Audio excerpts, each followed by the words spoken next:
Patricia Miller woke up with a start as someone knocked on her car window. She blinked several times trying to get her bearings. The digital clock on her dashboard read 6:30 a.m. Through the foggy window, she could make out a police officer's uniform. Her heart sank. This was the third time this month. She rolled down the window, letting in the chilly morning air. "Good morning, officer," she said, trying to sound calm despite her racing heart. "Ma'am, you can't park here overnight. This is a no parking zone," the officer said. He was young, probably in his late 20s, with kind eyes that seemed at odds. With his stern expression, Patricia nodded. "I'm sorry. I must have fallen asleep. I didn't realize where I was." The officer looked around the inside of her old station wagon. The back seats were folded down, making room for a neatly arranged sleeping bag and a small pillow. A plastic container held folded clothes, and another had some non-perishable food items. Everything was tidy, organized, a small attempt to maintain dignity in an undignified situation. "Are you living in your car, ma'am?" he asked, his voice softer now. Patricia felt a hot wave of shame wash over her. At 65, with her gray hair neatly combed back and her clothes clean but worn, she never imagined she would be homeless.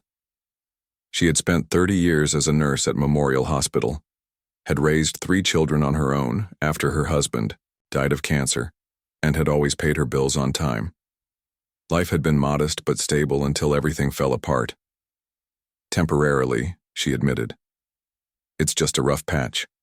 My son and his family are letting me stay with them once their house is repaired. There was a fire." She didn't mention that the fire had happened 3 months ago, or that the insurance company was giving them trouble about the claim. The officer sighed. "I understand, but I still have to issue you a citation. You're blocking a fire lane." Patricia looked out her window and noticed the red curb. Her heart sank further. She had been so tired last night after spending the day at the library filling out job applications that she must have missed the sign. "Of course," she said, reaching for her purse to get her driver's license. Her hands trembled slightly as she handed it over. The arthritis was acting up again. "I have to ask," the officer said as he wrote the ticket. "Why not go to one of the shelters? There's one just a few blocks from here." Patricia had heard this question before. "I tried," she explained. "They're often full by the time I get there. And last week someone stole my heart medication while I was sleeping at the women's shelter on Pine Street." The officer nodded, a look of genuine sympathy crossing his face. He handed her the citation. "You'll need to appear in court for this one, Mrs. Miller. It's your 3rd violation." Patricia took the paper, carefully folding it and placing it in her purse. "Thank you for being kind about it," she said. After the officer left, Patricia started her car and drove to the community center. She had a routine now: arrive early before most people showed up, use the public restroom to wash up, brush her teeth, and change into fresh clothes. She kept her membership active by volunteering at their weekend events for children. The staff knew her situation but respected her privacy. In the bathroom, Patricia splashed cold water on her face and looked at her reflection. The woman staring back at her had deep lines around her eyes and mouth, evidence of both laughter and hardship. Her once brown hair was now completely gray, cut in a practical bob that required minimal maintenance. Despite everything, she kept herself presentable. It was important to her. As she combed her hair, her mind wandered to how quickly her life had unraveled. First, there was her own hospital stay, pneumonia that turned into sepsis. 3 weeks in the hospital and her insurance only covered part of it. Then her daughter Lucy's divorce and the grandchildren needing help with college applications. Her small retirement savings dwindled as she helped her family through one crisis after another. The final blow came when her landlord decided to sell the building where she had rented an apartment for 15 years. The new owners doubled the rent. With her fixed income, it was impossible to stay, and impossible to find another affordable place in the city. After getting ready, Patricia went to the community center's cafeteria and used her last $5 to buy a cup of coffee and a bagel. She sat by the window watching as people hurried past on their way to work. Normal people with normal lives.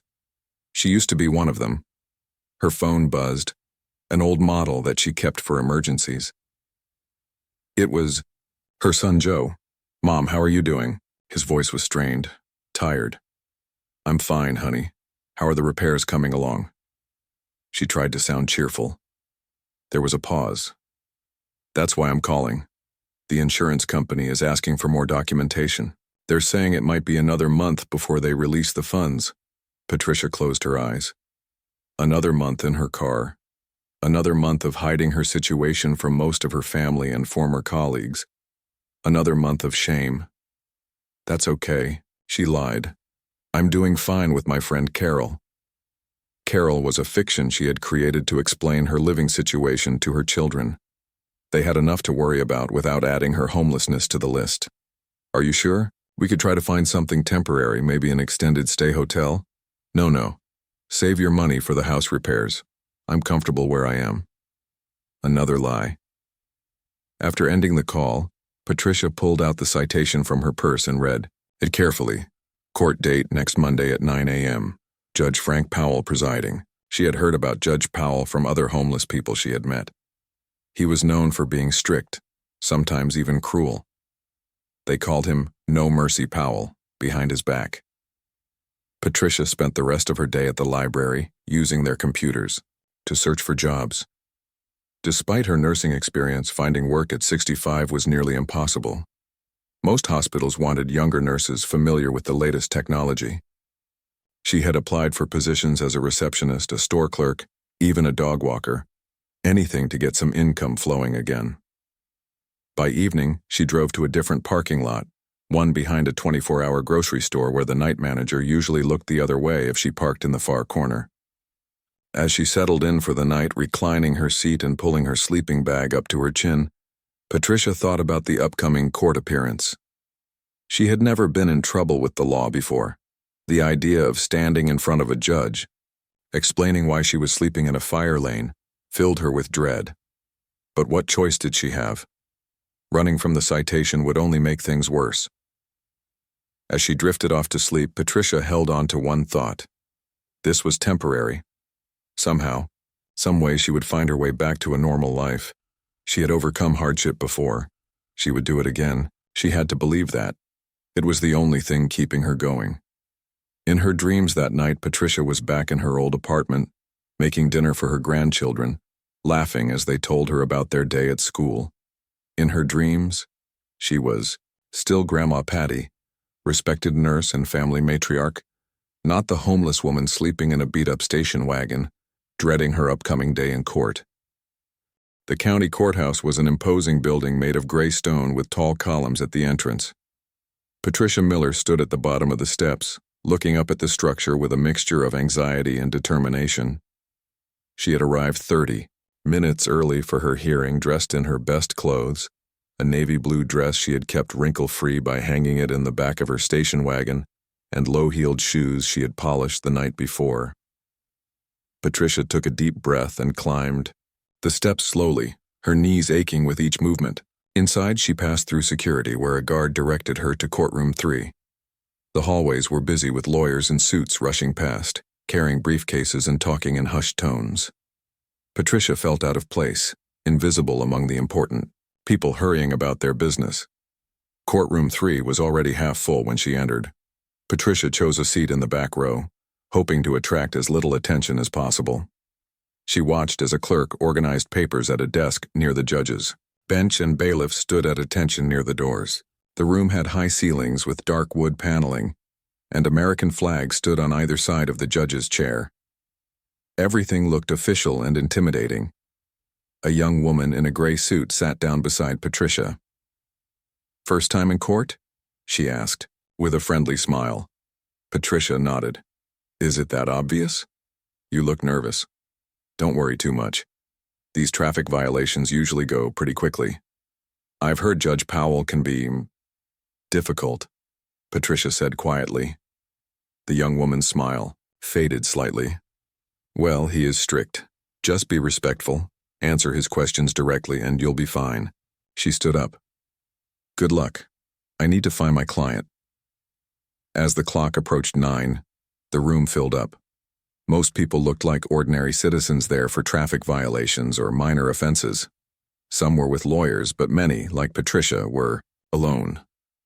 The murmur of conversation died down when a side door opened and the bailiff called out, "All rise, the Honorable Judge Frank Powell presiding." Everyone stood as Judge Powell entered the courtroom. He was a tall man in his 60s with silver hair and thick glasses. His black robe seemed to make him even more imposing as he took his seat at the bench. "Be seated," he said, his voice carrying across the room without him having to raise it. The clerk began calling cases. Patricia watched carefully, trying to understand the process before her turn came. Judge Powell was indeed strict. He cut people off when they tried to give excuses, imposed maximum fines on those who argued, and showed little patience for anything he considered a waste of the court's time. A young man tried to explain that he had parked illegally because he was rushing his pregnant wife to the hospital. Judge Powell interrupted him. "Did you call an ambulance?" "No, Your Honor, we thought it would be faster to—" "Next time, call an ambulance. They're allowed to break traffic laws in emergencies. You are not. Fine stands." Patricia's stomach tightened. If the judge wouldn't make an exception for a man helping his pregnant wife, what chance did she have? An hour passed, and finally the clerk called, "Case number 47823, Patricia Miller, violation of City Ordinance 15B, illegal parking in a fire lane." Patricia stood and made her way to the front of the courtroom. Her legs felt unsteady, and she gripped the edge of the table for support when she reached it. "Mrs. Miller," Judge Powell said, looking at the papers in front of him rather than at her, "this is your third citation for illegal parking in 2 months. Do you have anything to say for yourself?" Patricia cleared her throat. "Yes, Your Honor. I apologize for parking in the fire lane. I didn't notice the red curb when I parked there at night." The judge looked up, his eyes sharp behind his glasses. "Why were you parking there at night?" Patricia hesitated. She hadn't wanted to explain her situation in front of a crowded courtroom, but she had no choice now. I've been living in my car temporarily, Your Honor. I try to find safe places to park overnight, but sometimes I make mistakes." Judge Powell raised an eyebrow. "Living in your car? At your age?" He glanced down at her information. "You're 65 years old, Mrs. Miller. Why aren't you staying at a shelter?" "The shelters are often full, Your Honor. And once, my heart, medication was stolen while I stayed at one." The judge leaned back in his chair, a small smirk forming at the corner of his mouth. "So you're telling me you were sleeping in your car because you're homeless? And the homeless shelter 2 blocks from where you were parked was what? Too luxurious for your tastes?" A few people in the courtroom chuckled, including one of the clerks and a bailiff. Patricia's face grew hot with embarrassment. "The shelter was full that night, Your Honor. I called ahead," she said, her voice quieter now. Judge Powell chuckled. "I've heard that one before. Next, you'll tell me you used to be a brain surgeon." Patricia looked down at her hands. "No, Your Honor. I was a nurse for 30 years at Memorial Hospital." "A nurse?" The judge's tone was skeptical. "And how does a nurse end up homeless and sleeping in fire lanes?" Patricia tried to maintain her dignity as she answered, "Medical bills, Your Honor. I got very sick last year, and even with insurance the costs were high. Then my landlord sold the building and the new rent was more than my retirement income could cover." Judge Powell sighed dramatically. "Mrs. Miller, do you know how many people come into my courtroom with sad stories? Everyone has problems.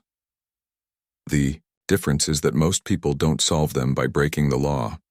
"I understand, Your Honor," Patricia said softly. "Do you? Because this is your third violation. Clearly, you haven't learned your lesson." A few more chuckles rippled through the courtroom.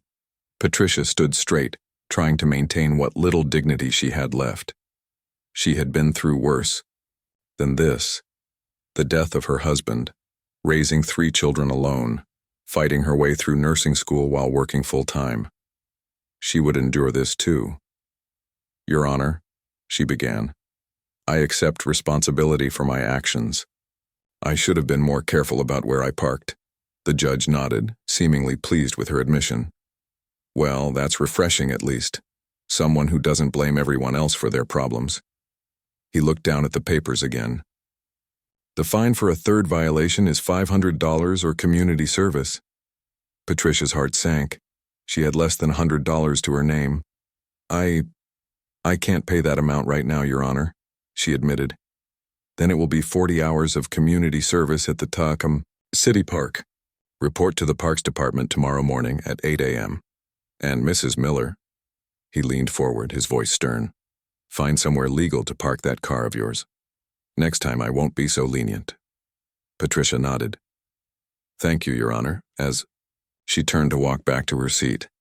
The judge added, and maybe consider giving up that car if you can't afford to keep it legally. The bus system in this city is quite adequate. More laughter followed this comment.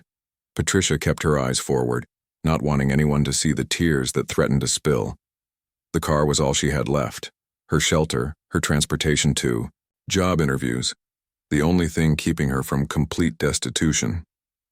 She had almost reached her seat when the double doors at the back of the courtroom swung open with a loud bang. Everyone turned to look as a tall man in an expensive navy suit entered, followed by a young woman carrying a laptop. The man paused in the doorway, scanning the room until his eyes landed on Patricia. His face changed instantly from professionally neutral to shocked recognition. Patricia? He called out, his voice cutting through the last echoes of laughter in the room. The courtroom fell silent as all eyes turned to the newcomer. Judge Powell frowned at the interruption. Sir, court is in session. Please take a seat.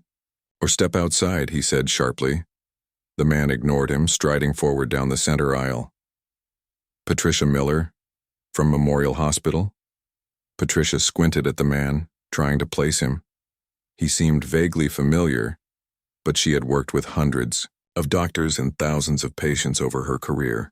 Yes, she said hesitantly. The man's face broke into a wide smile. It's me, Alan Brown, Dr. Alan Brown. You probably don't recognize me with less hair and more wrinkles.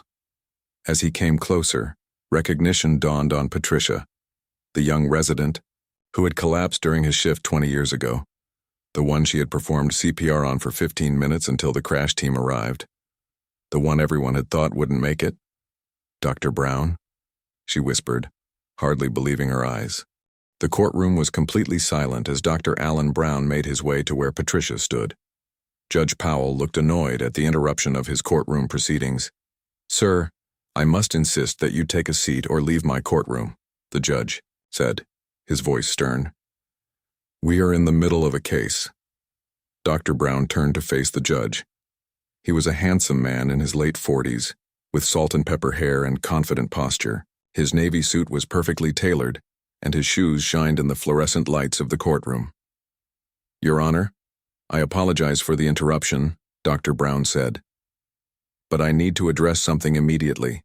This woman saved my life 20 years ago. The judge's annoyed expression changed to one of surprise. Excuse me? Dr. Brown nodded. Yes, Your Honor. My name is Dr. Alan Brown. I'm the chief of surgery at Memorial Hospital. I'm actually here for a case later this morning. I sometimes serve as an expert witness, but I couldn't believe my eyes when I walked in and saw a nurse, Miller, standing here. Patricia was frozen in place, hardly believing what was happening. The young woman with the laptop stood quietly behind Dr. Brown, looking curious about the unfolding situation. Judge Powell removed his glasses and set them on the bench. Dr. Brown, while this is interesting, we are in the middle of Mrs. Miller's case. She has been cited for illegal parking, her third offense. May I approach the bench, Your Honor? Dr. Brown asked. The judge hesitated, then nodded. Briefly, Dr. Brown turned to Patricia and gave her a reassuring smile before walking up to the judge's bench. He spoke in a lower voice, but in the silent courtroom, most people could still hear him. Your Honor, Patricia Miller was the head nurse in the pediatric ward when I was a first-year resident at Memorial Hospital. Not only did she teach me and countless other doctors everything we know about proper patient care, but she also literally saved my life. Patricia felt tears forming in her eyes as she listened. She remembered that day clearly. It had been a busy shift in pediatrics. Dr. Brown, then just a young resident, had been working for almost 2 days straight during a flu outbreak. He had collapsed in the hallway outside a patient's room. Dr. Brown continued speaking to the judge. I had an undiagnosed heart condition. One day, after working a 36-hour shift, I collapsed. Nurse Miller recognized the symptoms immediately when no one else did. She performed CPR for 15 minutes until the crash team arrived. The cardiologist later told me that if she had hesitated even for a minute, I would have died. Judge Powell's face was serious now, all traces of his earlier mockery gone. That's quite a story, Doctor. It's not just a story, Your Honor, it's the truth. Dr. Brown turned to the young woman behind him. Kate, pull up the Memorial Hospital donor wall on your laptop. Kate nodded and quickly typed on her keyboard. After a moment, she turned the screen so the judge could see it. Patricia's name is on our platinum donor wall, Your Honor, Dr. Brown explained. Not because she donated money, but because she donated time. Thousands of volunteer hours after her retirement, training new nurses and providing comfort to terminal patients. The courtroom remained silent, but the atmosphere had changed completely. The clerks and bailiffs who had laughed earlier now looked uncomfortable.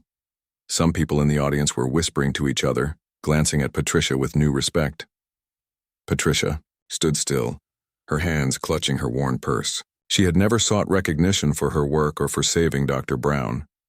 It had been her job, her calling. She had loved being a nurse, helping people when they were at their most vulnerable. Judge Powell cleared his throat.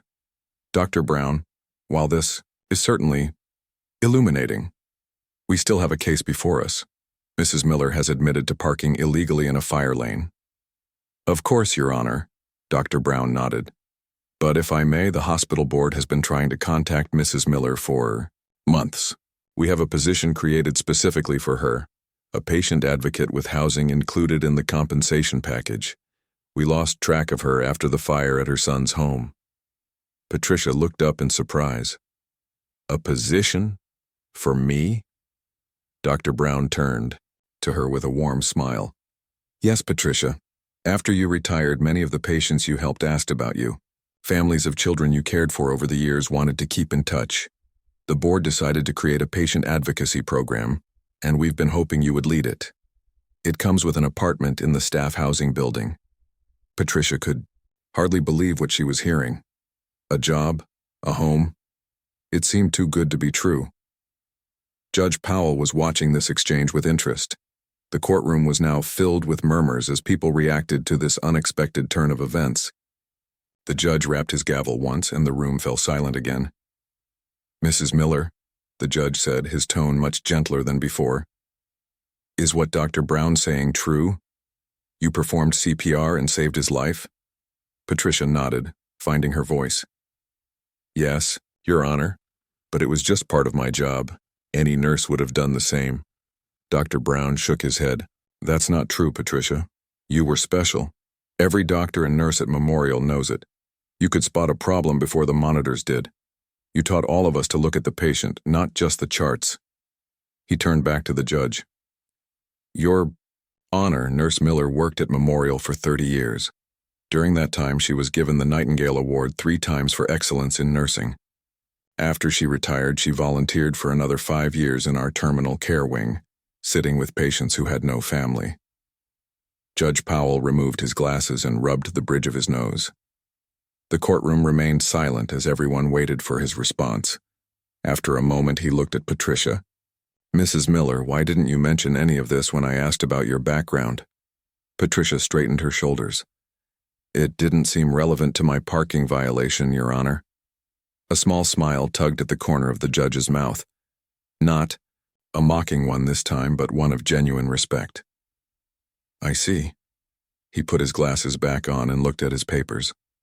Well, regarding your violation, Your Honor, Dr. Brown interrupted politely. If I may, Memorial Hospital would be willing to pay Mrs. Miller's fine, and we can ensure she has proper transportation to and from work once she accepts our position. The judge considered this for a moment. That won't be necessary, Dr. Brown.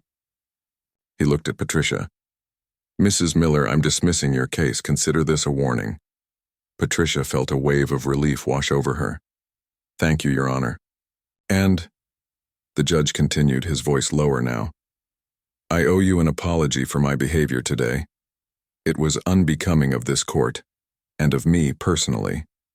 The courtroom was completely silent. No one had ever heard Judge Powell apologize to anyone before. Some of the regular court staff exchanged surprised glances. "Apology accepted, Your Honor," Patricia said simply. The judge nodded. "Dr. Brown, I assume you'd like some time to speak with Mrs. Miller about this position?" "Yes, Your Honor, thank you." "Very well. Court will take a 15-minute recess." Judge Powell rapped his gavel and stood up. Before leaving the bench, he looked at Patricia once more. "Mrs. Miller, thank you for your service to our community." As the judge left the courtroom, people began talking all at once. The bailiff who had laughed earlier approached Patricia. "Ma'am, there's a conference room down the hall where you and Dr. Brown can talk privately," he said, not quite meeting her eyes. "Thank you," Patricia said. Dr. Brown gently placed a hand on Patricia's elbow. "Shall we? I have so much to tell you about the position, and Kate has all the paperwork ready if you're interested."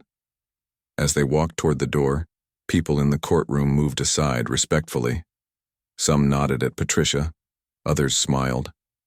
The same clerk who had chuckled at her earlier held the door open, his face red with embarrassment. In the hallway, Dr. Brown turned to Patricia. "I can't believe we found you this way. We've been looking for months." Patricia felt tears in her eyes again, but this time they were tears of relief and happiness. I never expected." "I know," Dr. Brown said gently. "Life can take unexpected turns, but sometimes those turns lead us exactly where we need to be." He smiled at her. "Let's talk about getting you home, Patricia. You've taken care of others long enough. It's time someone took care of you." As they walked down the hallway toward the conference room, Patricia felt a weight lifting from her shoulders. For the first time in months, she allowed herself to hope for a better future. No more sleeping in her car, no more hiding her situation from her family, no more shame. Just as they reached the conference room, Dr. Brown paused. "Oh, and Patricia, there's something else you should know." Patricia looked at Dr. Brown with curious eyes. "What else should I know?" Dr. Brown smiled warmly. "Your son Joe has been calling the hospital every week trying to find you. He figured out you weren't staying with any friend named Carol." Patricia's hand flew to her mouth.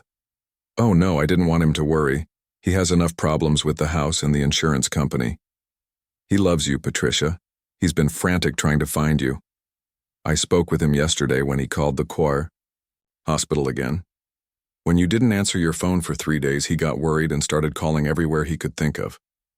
Tears filled Patricia's eyes. "My phone battery died and I couldn't find a place to charge it." She looked down at her worn shoes. "I was too ashamed to tell him the truth. I've always been the one taking care of everyone else." Kate, Dr. Brown's assistant, opened the conference room door. "Everything is ready, Dr. Brown." The conference room was small but comfortable, with a polished wooden table and 6 chairs. A pitcher of water and glasses sat in the center. Kate placed her laptop on the table and began typing. "Please sit down," Dr. Brown said, pulling out a chair for Patricia. Patricia sat down carefully, still not quite believing this sudden change in her fortune. Just 30 minutes ago, she had been standing before a judge, being mocked and laughed at. Now she was being offered a job and a place to live. "First things first," Dr. Brown said, taking a seat across from her. "We need to call your son." Patricia hesitated. "He'll be at work right now." "He took the day off to continue looking for you," Dr. Brown explained gently. "He said he was going to check every shelter in the city today." Guilt washed over Patricia. She had caused her son unnecessary worry because of her pride. "Yes, of course, we should call him."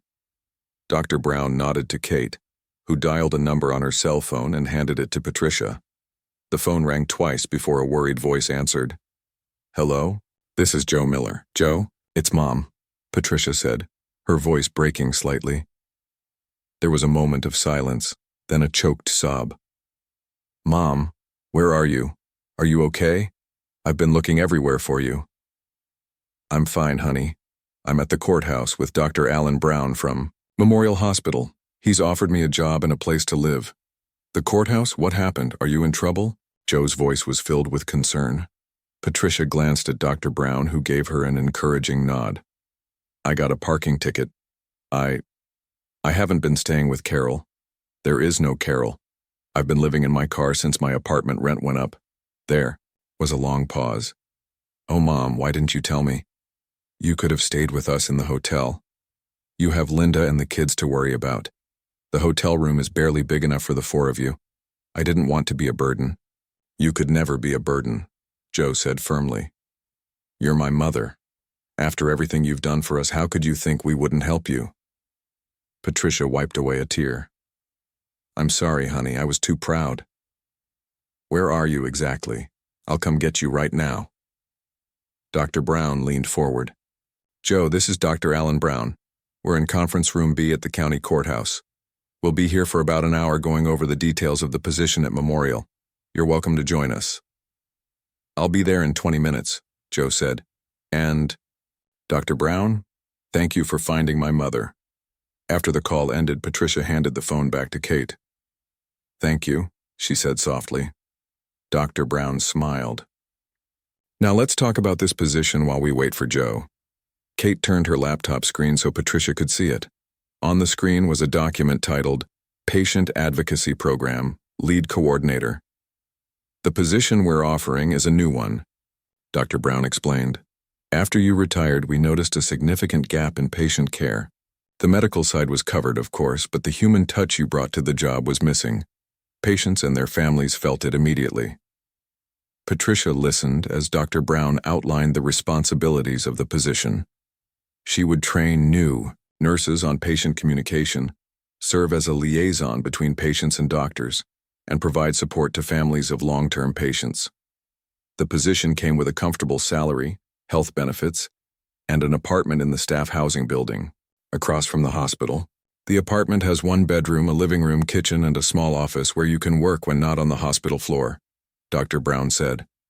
It's furnished, but you can change anything you don't like. Patricia could hardly believe what she was hearing. It sounded perfect. A chance to use her experience to help others again and a safe place to live. I don't know what to say, she said finally. This is more than I could have hoped for. Dr. Brown shook his head.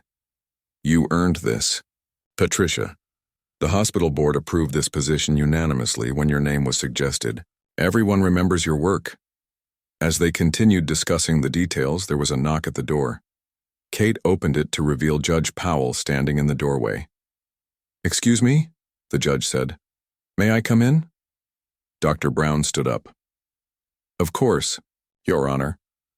Judge Powell entered the room looking much less imposing without his black robe. He was wearing a gray suit with a blue tie. His face was serious as he approached the table. Mrs. Miller, I wanted to speak with you privately, he said. I owe you a more substantial apology than the one I gave in the courtroom. Patricia was surprised. That's not necessary, Your Honor. The judge held up his hand. It is necessary. He took a deep breath. My behavior today was unprofessional and unkind. I made assumptions about you based on your current circumstances, not considering the journey that brought you there. He paused, seeming to choose his words carefully. The truth is, I've become jaded after years on the bench. I've heard so many excuses and lies that I stopped listening for the truth. He looked directly at Patricia. But that's no excuse for how I treated you.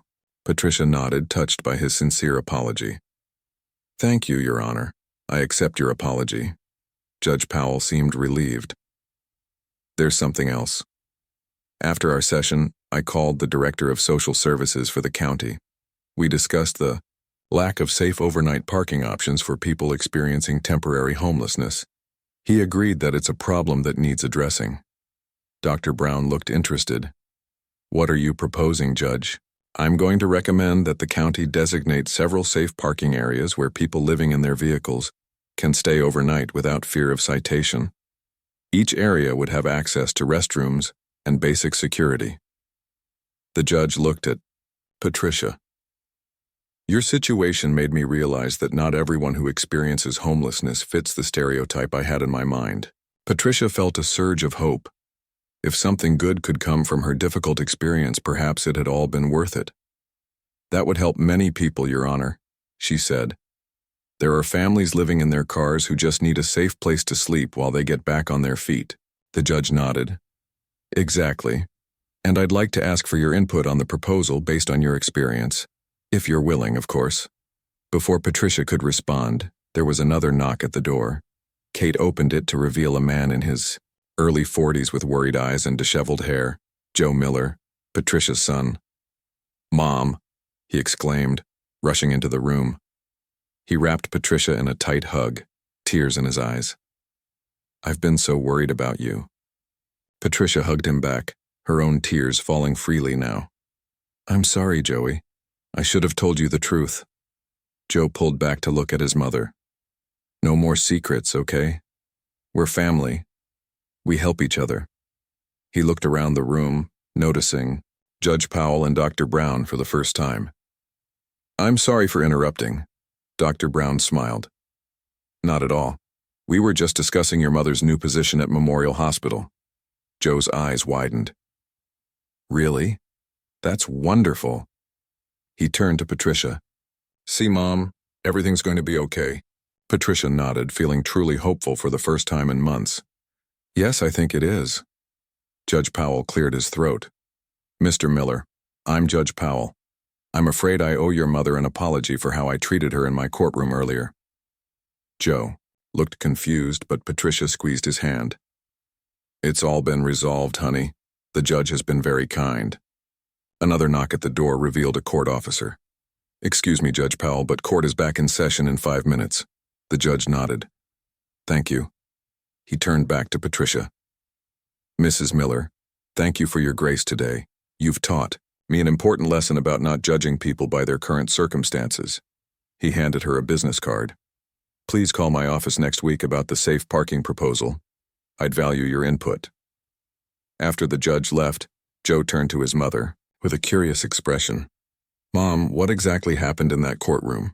3 months later, Patricia Miller stood in front of the mirror in her new apartment, adjusting the name badge on her blue blazer. The badge read, Patricia Miller, Patient Advocacy Coordinator, in clear black letters.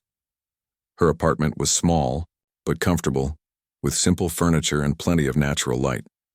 On the walls were photos of her children and grandchildren, and a special frame containing the letter of appreciation from Memorial Hospital's Board of Directors. The past 3 months had been a whirlwind of change. After that fateful day in court, Patricia's life had transformed completely. Dr. Brown had helped her move into the staff apartment the very next day. Her son Joe and his family had retrieved her belongings from her car and helped her settle. The insurance company had finally approved the claim for Joe's house, and repairs were almost complete. Patricia smiled at her reflection, hardly recognizing the confident woman who smiled back at her. Gone was the fear and uncertainty that had haunted her during those difficult months of homelessness. In their place was a renewed sense of purpose and dignity. Her phone rang, interrupting her thoughts. It was Linda, Joe's wife. Good morning. Mom, just checking to make sure we're still on for dinner tonight. The kids are excited to see your new office. Patricia smiled. Of course we are. I'll meet you at the hospital entrance at 6. Perfect. Joe is bringing a cake to celebrate your 3-month work anniversary. After ending the call, Patricia gathered her things and headed out. Her apartment was just across the street from Memorial Hospital, an easy 5-minute walk that saved her from having to drive. Her old station wagon was now parked in a proper space in the staff parking lot, though she rarely used it except for grocery shopping or visiting family. As she walked toward the hospital, Patricia noticed a familiar figure standing near the entrance, Judge Frank Powell. He was out of his judicial robes, dressed in a casual button-down shirt and slacks, talking to a group of people near a newly installed sign. Patricia approached curiously. The sign read, Safe Parking Program Information Center. A table was set up nearby with brochures and forms. Mrs. Miller, Judge Powell called when he saw her. Perfect timing. We're just launching the information center for the Safe Parking Program. Patricia smiled and joined the group. "Good morning, Judge Powell. This is wonderful to see." The judge introduced Patricia to the others, the county social services director, 2 city council members, and a reporter from the local newspaper. "Mrs. Miller's story was what inspired this program," he explained. "She showed us that homelessness can happen to anyone, even our most valued community members." The social services director, a woman named Carol Davis, handed Patricia a brochure. "We've designated 5 parking areas throughout the city where people living in their vehicles can park safely overnight. Each location has security, restrooms, and access to social services." Patricia looked at the brochure with tears in her eyes. "This will help so many people. I know how frightening it can be, trying to find a safe place to sleep at night." The reporter stepped forward with a notepad. "Mrs. Miller, would you be willing to share your story for our article? It might help others who are struggling to reach out for assistance." Patricia hesitated. She had always been a private person, but if her experience could help others, perhaps it was worth sharing. "Yes," she said finally. "I think that would be good." The reporter smiled and began asking questions about Patricia's experience. Patricia answered honestly, explaining how a series of unfortunate events had led to her homelessness despite a lifetime of hard work. She emphasized that the most difficult part had been the shame and the feeling that she had somehow failed. "Many people don't reach out for help because they're ashamed," she explained. "They think they should be able to solve their problems alone. I certainly felt that way." Judge Powell nodded thoughtfully. "That's something I've learned from this experience. In my courtroom, I saw people at their worst moments and often judged them for it. I never considered the journey that brought them there." After the interview, as the others moved inside to discuss the program further, Judge Powell pulled Patricia aside. "Mrs. Miller, I want to thank you again. Your dignity in my courtroom that day changed my perspective completely. I've been working with the county to implement several new programs beyond the Safe Parking Initiative." Patricia was curious. "What other programs?" "We're establishing a court diversion program for minor offenses related to homelessness. Instead of fines that people can't pay, we're offering connections to services and assistance." The judge smiled wryly. "I've become quite the advocate. Some of my colleagues on the bench think I've gone soft." Patricia chuckled. "Not soft, just more understanding." After saying goodbye to the judge, Patricia continued into the hospital to begin her workday. As she walked through the lobby, several staff members greeted her by name.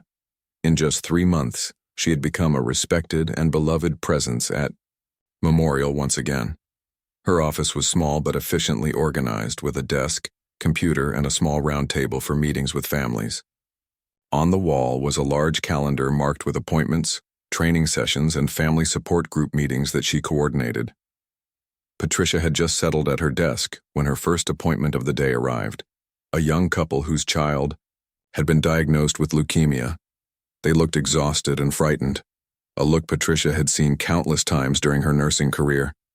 "Mr. and Mrs. Carter, I'm Patricia Miller, the patient advocacy coordinator. Please, sit down." She gestured to the comfortable chairs across from her desk. The couple sat down nervously. "The doctor said you could help us understand what's going to happen with Emma's treatment," Mrs. Carter said, her voice trembling slightly. Patricia nodded gently. "That's right. I'm here to help you navigate Emma's treatment journey. I know how overwhelming all this medical information can be." For the next hour, Patricia walked the Carters through their daughter's treatment plan, explaining the medical terminology in simple language, answering their questions, and addressing their fears. By the end of the meeting, some of the tension had left their faces. "Thank you so much, Mrs. Miller," Mr. Carter said as they prepared to leave. "We feel much better knowing you'll be helping us through this." "That's what I'm here for," Patricia replied warmly. "And please call me Patricia." After they left, Patricia took a moment to reflect on how different her life was now compared to just 3 months ago. From sleeping in her car to helping families, through their darkest hours, it was an unexpected but beautiful turn of events. Her phone buzzed with a text message from Dr. Brown. "Committee meeting at 2. Bringing coffee, the usual? Patricia smiled as she texted back, "Yes, please. See you." Then, the rest of her morning was busy with patient visits, staff training, and paperwork. At noon, she took her lunch to the hospital garden, a peaceful spot with benches surrounded by flowers and small trees. As she ate, she noticed an older woman sitting alone on a bench, looking lost and worried. Patricia approached her gently. "Excuse me, are you all right? Can I help you with anything?" The woman looked up with tearful eyes. "My husband was just admitted. Heart attack. I don't know where anything is in this big hospital." Patricia sat down beside her. "I understand. It can be overwhelming. I'm Patricia Miller, the patient advocacy coordinator. What's your husband's name? I can help you find him and talk to his doctors." Relief washed over the woman's face. "Thank you. His name is George Simmons. I'm Helen." Patricia helped Helen find her husband's room and spoke with the nurses to get an update on his condition. She made sure Helen had a comfortable chair by George's bed and brought her a cup of tea. "I'll check on you again before I leave today," Patricia promised. "And here's my card with my direct number. Call me if you need anything at all." As she walked back to her office, Patricia thought about how a simple act of kindness could make such a difference in someone's day.